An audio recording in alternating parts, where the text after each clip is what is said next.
വിനോദസഞ്ചാര കേന്ദ്രങ്ങൾ പരിസ്ഥിതി മലിനീകരണത്തിന്റെ പ്രധാന കേന്ദ്രങ്ങൾ കൂടിയായി മാറിക്കൊണ്ടിരിക്കുമ്പോൾ ചിത്രങ്ങളിലൂടെ പ്രതിരോധം തീർക്കുകയാണ് കോഴിക്കോട് കൊയിലാണ്ടിയിലെ ഒരു കൂട്ടം കലാകാരന്മാർ. കക്കയം വന്യജീവി സങ്കേതത്തിന്റെ പരിസ്ഥിതി പ്രാധാന്യം അടയാളപ്പെടുത്തുന്ന ചിത്രങ്ങളാണ് പ്രദർശനത്തിൽ ഒരുക്കിയിട്ടുള്ളത്.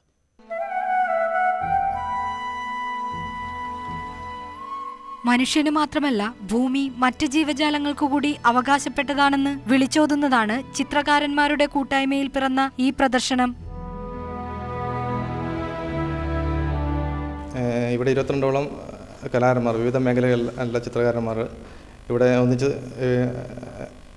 ഇവിടെ സംവേദിക്കുകയാണ്. മലബാറിലെ പ്രധാന ടൂറിസ്റ്റ് കേന്ദ്രമായി വളർന്നുകൊണ്ടിരിക്കുന്ന കക്കയത്തിന്റെ പരിസ്ഥിതി സംരക്ഷണമാണ് മുഖ്യ പ്രമേയം.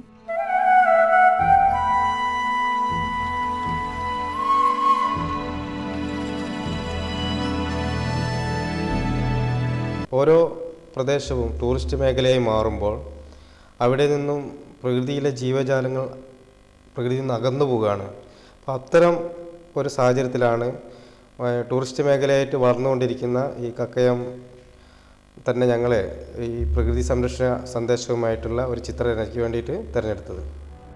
പരിസ്ഥിതി പ്രധാന പ്രമേയമാക്കിയ പ്രദർശനം കൊയിലാണ്ടിയിലെ ക്യൂബ്രഷ് ആർട്ട് ഗാലറിയിലാണ് ഒരുക്കിയിരിക്കുന്നത്. നിരവധി പേരാണ് പ്രദർശനം ആസ്വദിക്കാനായി എത്തുന്നത്. ന്യൂസ് 18 കോഴിക്കോട്.